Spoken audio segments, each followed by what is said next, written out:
It's Jay and Jen with the Brewed, and we're off on another coffee adventure. Can you believe it? Yes, I can believe it. Today we are off to a town called Fullerton, which houses Cal State Fullerton, and we are going to the old town, which is very charming, It's quaint. and we are going to be going to a coffee shop called Dripp with two P's. We're on our way. Another inclement weather day. Another perfect coffee day. We are here at Dripp Coffee. Let's see how it tastes. Ooh. Today, ours is from Ethiopia. Is that the only one that you have, or can you do pour overs? Or no, that's the one. That's the only one. Okay. Here we're at Dripp in Fullerton. Dripp. So, aroma. Let's check it out.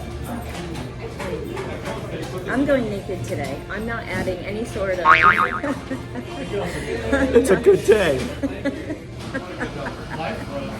I am not going to add cream to my coffee because I want to be able to discriminate and have more of a flavor for the different tastes that are going on, the different notes. Let's give you a little background. So, on their website, almost every paragraph uses the word passionate. Like so passion is 3 times in a sentence.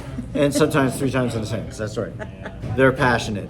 They're very Get passionate. it. So what are they passionate about? Well, small batch roasting.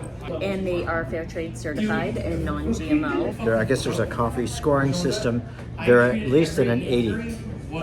All the way across the board for quality. What is the actual grading system out of 100? Out of 100. Oh, okay. Perfect. So 80 So out of they're 100 minimum. We are both experiencing Ethiopian today. Yeah, Ethiopian, but a different method Of brewing. So you have a pour over, and I have an Americano. So in the pour over, it's essentially a filter. They're pouring water through the bean into the coffee, sort of like a small batch drip. Where an Americano, it's an espresso, and then they add water afterwards. So there's always different fruitiness to an Ethiopian coffee. So the notes on this that I discovered were blueberry, honeysuckle, and candied walnuts. I can tell you immediately off the bat with the aroma on it, I definitely sense the blueberry aspect of it. Yep. Not sure about the honeysuckle or the candied walnuts because, it changes, I mean, they just have to put notes on these things, right? But I definitely do taste the fruitiness, the berry aspect of it. Almost a little jammy, too, if you ask me. So yours being a pour over and mine being an Americano, we're getting similar notes. Let's switch. You try mine, I'll try yours. Okay.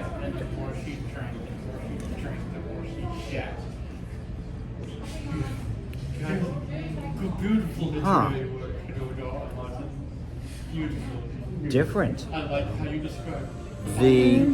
The blueberry hits me at first, but there is sort of this chocolate kind of flavor that rises to the top. And that's interesting that you say that because I am not getting any blueberry on yours, and I'm definitely getting more of a chocolate cocoa vibe. Wow. So when you go from coffee shop to coffee shop, roaster to roaster, we could be having Guatemalan, Ethiopian, Honduran coffee, and it will vary from place to place, and you wonder why.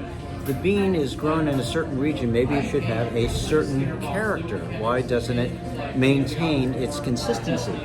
Well, it could be because of the way it's roasted, right? Yeah, it could be the way it's roasted, but also, as we're learning more on this journey, coffee beans are very similar to wine grapes in terms of how they're grown and harvested, and especially with coffee, elevation, region, temperature, The way it's washed. the way it's cleaned and washed, exactly, and then ultimately roasted, right? So the lighter beans are going to have that light, fruity taste. They tend to be fruitier and they're higher in acidity. The Yes. more you roast it, it pulls that acidity out, makes it a little richer in flavor. Yeah, and gives rise to more of that dark tasting cocoa chocolate that you enjoy so much. And if they roast it to a certain degree, you get a split in the bean, right? And then if they roast it even more, it's called a double split. Yeah, it's Do I have also, that? so it's like a popcorn effect, Right, sort of. which But first- changes the character of the bean Yeah. and the experience you're going to have. And then, of course, the way it's brewed, case in point, pour over, Americano, completely different. Yes. It is time to rate the coffee. Scale of 1 to 10. Okay, so on a scale of 1 to 10, I'm gonna go with like a 7. I'm with you. It's good, but I think that a 7 is a good, honest score for this particular Ethiopian brew for me. Yeah, it's really hard to actually rate it till we're completely finished, right? Because again, cooling, of the Character coffee, changes. Yeah, there's just a lot of But different variables. with Mostly it. gone, and it is cooling. The fruitiness, it's getting fruitier as it cools. I will agree with that on mine too. And the sourness, well, a hint of sour for me, not undrinkable sour. So yeah, good solid 7. Yeah, it is exhibiting a little bit of sourness towards as it gets cooler, but it's still good. I mean, it's still drinkable, and as long as I'm pairing it with a little bit of a snack, it's good. Yeah, it's actually a good companion coffee. It is. Not one we necessarily want to wake up with, like we said, But something that if you're going to be pairing it with a meal or a pastry, it's going to work well. yeah, definitely a perfect coffee for pairing. I agree. We're getting to the end of our story and the bottom of our cup. And as we continue on, the sour notes are rising to the top. What about you? Mine is a bit sour, but it's still palatable for me. It's not to the point where I can't drink it. However, when I did try yours, and you tried The Americano, mine, the pour over. Yeah, I mean, yours does not taste sour at all. So if you're tasting sour, you must really think this is sour. This is way more sour. Dripp Coffee, Fullerton, California. Final thoughts.